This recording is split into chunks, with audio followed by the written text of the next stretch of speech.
If you ate what your ancestors ate for breakfast this morning, you would probably be in a hospital by noon.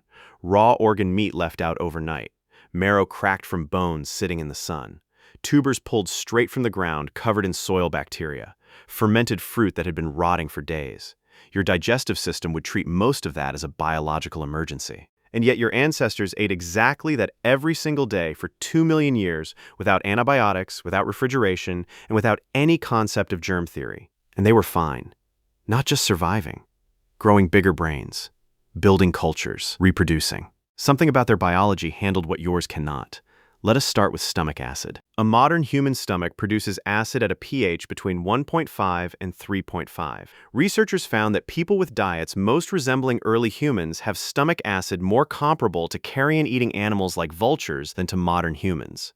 Strong stomach acid is metabolically expensive. If you are not regularly eating things that require it, evolution turns the dial down. Your ancestors needed that dial all the way up. Then there is the gut microbiome. The diversity of microbial species in traditionally living hunter-gatherer populations is dramatically higher than in industrialized populations. The difference is comparable to a healthy forest ecosystem versus a parking lot.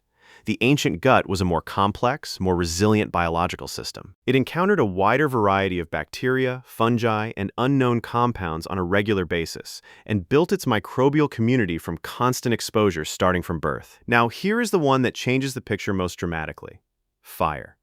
Cooking is not just a culinary development. It is a biological event. Applying heat breaks down cell walls, denatures proteins, and makes nutrients dramatically more bioavailable.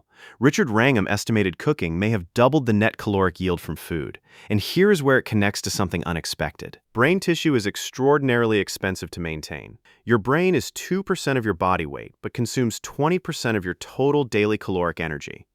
The fossil record shows a dramatic increase in brain size beginning approximately 1.8 million years ago, the same period during which the first evidence of controlled fire appears in the archaeological record. Cooking made more energy available. More energy made larger brains sustainable. Larger brains made humans better at everything. The loop fed itself forward for hundreds of thousands of generations.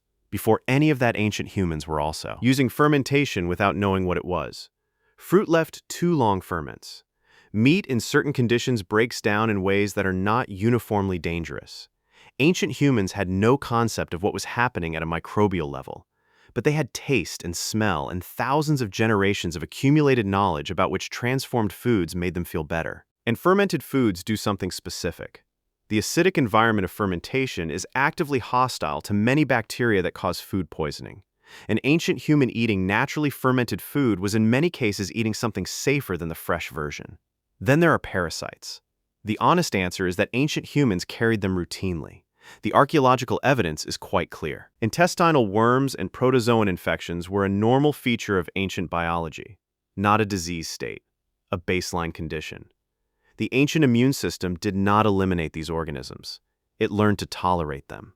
The hygiene hypothesis proposes that the human immune system evolved in the presence of certain parasites over such a long period that it now requires exposure to some of them during development to calibrate properly. Without that calibration, the immune system can misidentify harmless substances as threats.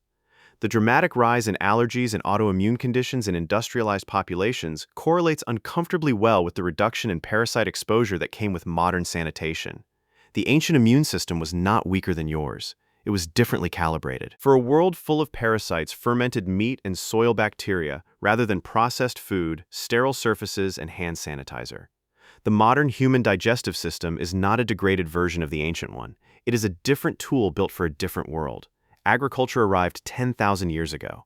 Industrial food processing arrived 150 years ago. Your genome is still running on 2-million-year-old software trying to interface with a food environment that appeared essentially yesterday.